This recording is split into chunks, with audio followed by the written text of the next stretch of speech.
Peki aklınızdaki kişi ne yapmayı düşünüyor? Haremi kurmuş. Neden bunları yapıyorsun?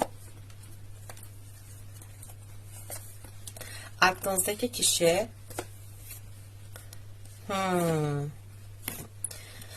çok tutkuları var. Çok herkesi gözlemliyor.